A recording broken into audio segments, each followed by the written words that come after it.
get started, we need to just agree that in society, we need to use finger guns more. Right? Right? Like, it has so many meanings. Like, hey, I'm checking you out. Or, Chuck, hey, good job. Or, hey, really good job. Right? Yeah. Oh, you want to know the history of finger guns? I'm glad you asked. In 1961, Texas Tech University decided they needed to have something to respond to the hook 'em horns from the University of Texas. So they decided to do guns up with finger guns. Right? For us boomers, we remember something called the Love Boat. In the Love Boat, there was a character named Isaac the bartender who was very popular, and that was his signature move with finger guns. For you gamers out there, more recently, you can buy an emote that shows the finger guns when you conquer to the girls. Right. Let's see what else I have about finger guns. What do I have about finger guns? Oh, here's something cool. Bisexuals will use finger guns using 2 fingers. So they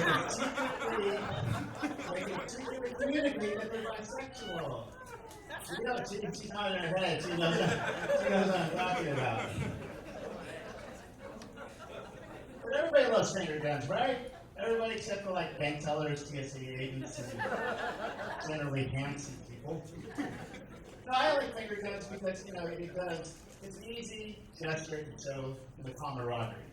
But it's not just finger guns. You can see different gestures on, like for example, on the road. Any Jeep owners here? Jeep owners will do the 3-finger wave as they go past another Jeep owner. Not a Ford Bronco owner, but a Jeep owner, right? A 3-finger wave.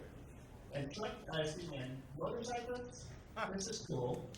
They will do like a peace sign, except they want a message. So what they do is when they pass each other, they face it downwards, as in stay safe out there. Keep 2 wheels on the road. Right, that's pretty cool, right? What it also means, though, is that all motorcyclists are bisexual.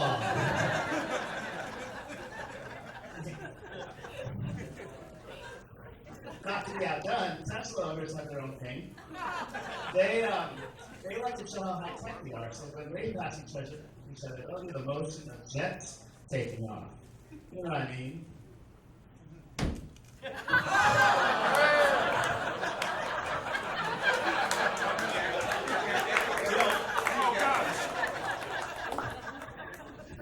Okay.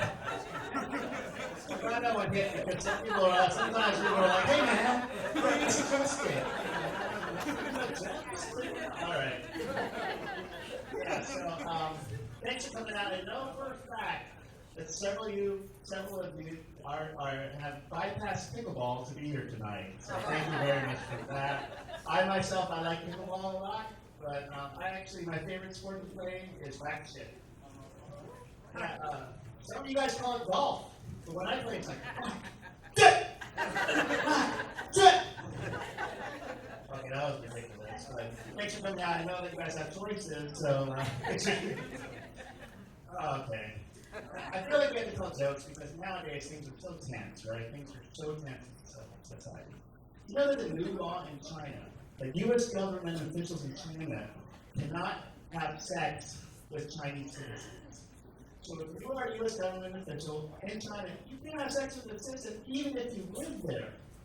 And I thought, that's ridiculous law. I'm trying to tell where my joke's going. But what I am actually saying, I was actually thinking, oh, that's not too bad, because now there's actually a law that targets married white men. Right? Finally, a law that targets married white men. If you're looking at me, you probably realize I don't get hit on a lot. But I can tell you that each time I do, those people have a very specific characteristic. They're all prostitutes. The last time it happened, I was in Honolulu celebrating my 21st birthday last year. And this gorgeous blonde, so it was like 5'10" in a short mini dress. She comes up to me and she talks to me.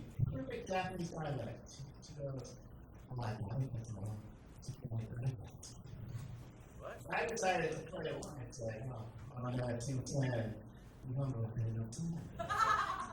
And then, you know, and that's you know what that means is, sorry, I don't speak Japanese.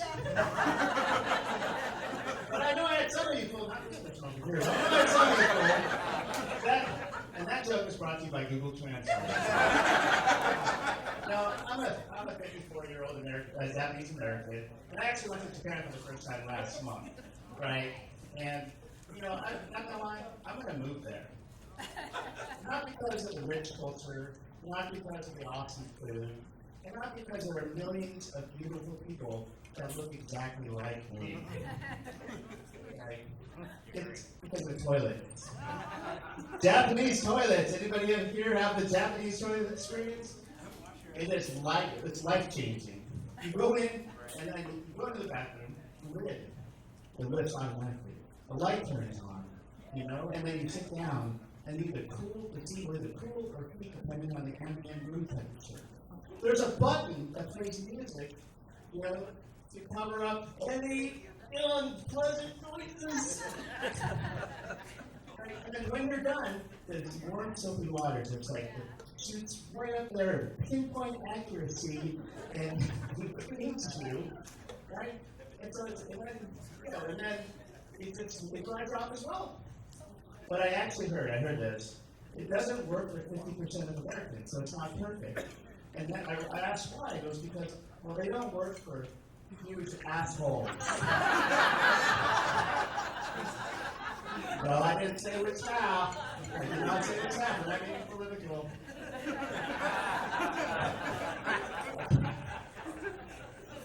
Okay, what else we got here? Let's see. I know, I'll end with a dick joke.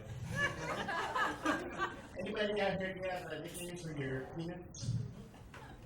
Anyone? No, you guys are liars. You know you have a nickname. Johnson, Slick, right?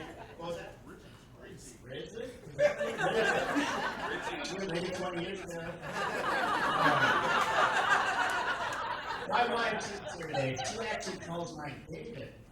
And I was like, oh, you mean like that statue in Italy? You know, like, you know, that really marble statue by Michelangelo. She goes, oh, no, you know, like, David versus Goliath. And I was like, I don't understand what you're talking about. A good friend of mine, he refers to his peanuts as bottle service. He comes up and he goes, hey, hopefully if things go well, I'll be giving her the bottle service.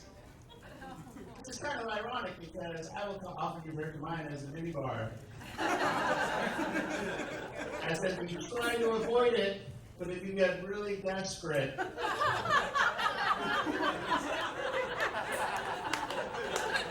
you'll go for the mini bar. All right. Thank you. That's it for me. I appreciate your time. My name is Aoyama.